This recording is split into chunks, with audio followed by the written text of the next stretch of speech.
Hello student. आज इस video में हम क्लास 7 में सब्जेक्ट साइंस जिसमें हमारा चैप्टर नंबर 12 पादप में जनन पढ़ेंगे। तो चैप्टर स्टार्ट करते हैं। अपने वंश अथवा प्रजाति को बनाए रखने के लिए पादप और जंतुओं के लिए जनन आवश्यक है। कक्षा 6 के अध्याय 9 में आपने पढ़ा था कि सभी जीव अपने समान जीवों का जनन करते हैं। माता पिता से संतति का जन्म जनन कहलाता है। ठीक है, तो जनन का अर्थ आपको मालूम पड़ गया। तो लेकिन पादप कैसे जनन करते हैं? पादपों में जनन विभिन्न विधियों द्वारा होता है, जिनके बारे में हम इस अध्याय में पढ़ेंगे। तो चले 12.1 जनन की विधियाँ। जनन की विधियाँ क्या हैं? कक्षा 6 में आपने पुष्पीय पादप के विभिन्न भागों के बारे में पढ़ा था। पादप के विभिन्न भागों के नाम बताइए और प्रत्येक के प्रकारों के बारे में लिखिए। अधिकांश पादपों में मूल, तना और पत्तियां होती हैं। ये पादप के कायिक अंग कहलाते हैं। ठीक है, ये क्या है? मूल, तना, जो पत्तियां हैं, ये पादप के कायिक अंग हैं। वृद्धि के निश्चित अवधि के बाद अधिकांश पादपों में पुष्प निकलते हैं। आपने बसंत ऋतु में आमों के वृक्षों को पुष्पित होते देखा होगा। यही पुष्प बाद में आम के उन रसीले फलों को निर्मित करते हैं जिनका आनंद हम गर्मियों में उठाते हैं। हम फलों को खाते हैं और सामान्यतः बीजों को क्या करते हैं? फेंक देते हैं, और जो बीज होते हैं वो अंकुरित होकर नया पादप बनाते हैं। यदि ऐसा है तो पादप में पुष्पों की क्या भूमिका है? पुष्प पादप में जनन का कार्य करते हैं। ठीक है, तो पुष्प पादप में पुष्पों की क्या भूमिका है? तो पुष्प क्या करते हैं? पादप में जनन कार्य करते हैं। और वास्तव में पुष्प क्या है? पादप के जनन अंग होते हैं। किसी पुष्प में केवल नर जनन अंग अथवा मादा जनन अंग या फिर दोनों ही जनन अंग हो सकते हैं। आपने पादप अनेक विधियों द्वारा अपनी संतति उत्पन्न करते हैं। इनमें जनन क्या है? दो प्रकार के होते हैं। दो प्रकार के, पहला आपका है अलैंगिक जनन और दूसरा है लैंगिक जनन। अलैंगिक जनन में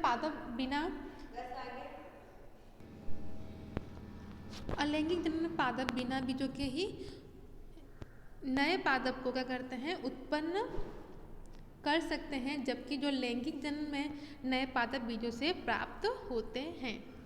चलिए अलैंगिक जनन के बारे में जानें। अलैंगिक जनन में नए पादप बीजों अथवा बीजाणुओं के उपयोग के बिना ही उगाए जाते हैं। कायिक प्रवर्धन, यह एक प्रकार का अलैंगिक जनन है। ठीक, जो कायिक प्रवर्धन है वो एक प्रकार का अलैंगिक जनन है, जिसमें पादप के मूल, तने, पत्ती अथवा कली यानी मुकुल जैसे किसी कायिक अंग द्वारा नया पादप प्राप्त किया जाता है। चूंकि जनन पादप के कायिक भागों से होता है, अतः इसे क्या कहते हैं? कायिक प्रवर्धन कहते हैं। क्रियाकलाप 12.1 में देखेंगे, आपको गुलाब अथवा चंपा के पौधे की एक शाखा को उसकी प्रवसंधि से काटना है। फिर प्रवसंधि तने या शाखा का हुआ भाग आपको लेना है जहाँ से पत्ती निकलती है। चित्र 12.1 में आपको दर्शाया गया है। उस शाखा के इस टुकड़े को कर्तन या कलम कहते हैं। अब कलम को मिट्टी में दबा दीजिए। कलम को प्रतिदिन पानी दीजिए और इसकी वृद्धि को देखिए। नोट करना है आपको, जो जड़ और यानी मूल के निकलन और नई पत्तियों के कितनी देर लगी है। चित्र 12.1 में आपको किसी गुलाब के तने की कलम से जनन, यहाँ पे देखेंगे चित्र में आपको पर्व संधि बताई गई है और जो अक्ष के जुड़ी कलिका दिखाई गई है चित्र में। इसी क्रियाकलाप को आपको जल से भरे पात्र में मनी प्लांट का पौधा उगाकर फिर से आपको दोहराना है और अपने प्रेक्षण को आपको नोट करना है। चलिए आगे देखते हैं। आपने पुष्प कलिकाओं से पुष्पों को खिलते देखा होगा। पुष्प कलिकाओं के अतिरिक्त पत्तियों के कक्ष यानी पत्ती के पर्व संधि से जुड़ाव का बिंदु में भी कलिकाएं यानी जो मुकुल होती हैं, ये कलिकाएं प्रहरों अंकुरों के रूप में विकसित होती हैं और कायिक कलिकाएं कहलाती हैं। चित्र 12.2 में आपको दर्शाया गया है। कली में एक छोटा तना होता है जिसके चारों ओर अपरिपक्व पत्तियां एक दूसरे के ऊपर अत्यारोपित कर रहती हैं। कायिक कलिकाएं भी एक नए पादप को जन्म दे सकती हैं। यहाँ पे चित्र 12.2 में आपको आलू की आँख से अंकुरित होता पादप दिखाई देगा। यहाँ पे देखेंगे जो क्रियाकलाप 12.2 है, आपको एक ताज़ा आलू लेना है और आवर्धक लेंस की सहायता से इसे जड़ पड़े श्रत चिन्हों को देखिए।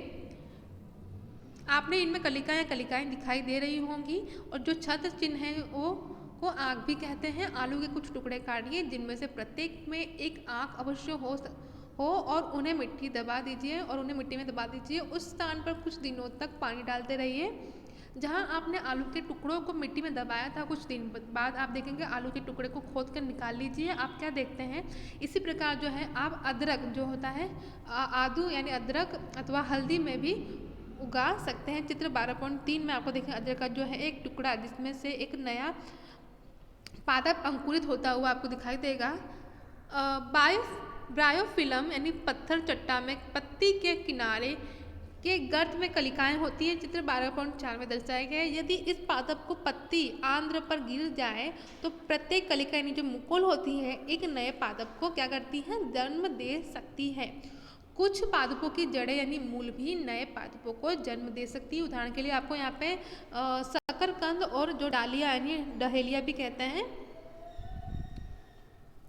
यह चित्र 12.4 में आपको ब्रायोफिलम की पत्ती जिसके किनारे पर कलिकाएं होती हैं इस तरह से आपको दिखाई देगी। कैक्टस जैसे पादप के वे भाग जो मुख्य पादप से अलग यानी विलग्न हो जाते हैं एक नए पादप को जन्म देते हैं। प्रत्येक विलग्न भाग जो है नए पादप के रूप में वृद्धि कर सकता है। कायिक प्रवर्धन द्वारा पादप कम समय में उगाए जा सकते हैं। बीजों से उगाए जाने वाले पादप की अपेक्षा कायिक प्रवर्धन द्वारा उत्पन्न पादपों में पुष्प और फल कम अवधि में ही आ जाते हैं। एक नए पादप जो है जनक पादप के यथार्थ प्रतिलिपि होते हैं क्योंकि वे एक ही जनक द्वारा उत्पन्न होते हैं। इस अध्याय में आप जो है आगे पढ़ेंगे कि इसके विपरीत लैंगिक जनन द्वारा उत्पन्न होने वाले पादप में माता पिता यानी जनक दोनों के गुण होते हैं। लैंगिक जनन के परिणाम स्वरूप जो पादप के बीज उत्पन्न करते हैं। अब देखेंगे मुकुलन के बारे में पढ़ेंगे। मुकुलन क्या है, आपने पहले यीस्ट के बारे में पढ़े हैं, ठीक है, जिसे केवल सूक्ष्मदर्शी द्वारा ही देखा जा सकता है। इनके लिए यदि पर्याप्त पोषण उपलब्ध हो तो यीस्ट कुछ ही घंटों में वृद्धि करके गुणक अर्थात जनन करने लगते हैं। याद रखिए कि यीस्ट एक यानी एकल कोशिका यानी एक कोशिकीय जीव हैं, ठीक है। तो यदि आइए अब हम देखते हैं कि ये जनन कैसे करते हैं। इसके आगे का हम अपनी नेक्स्ट वीडियो में देखेंगे।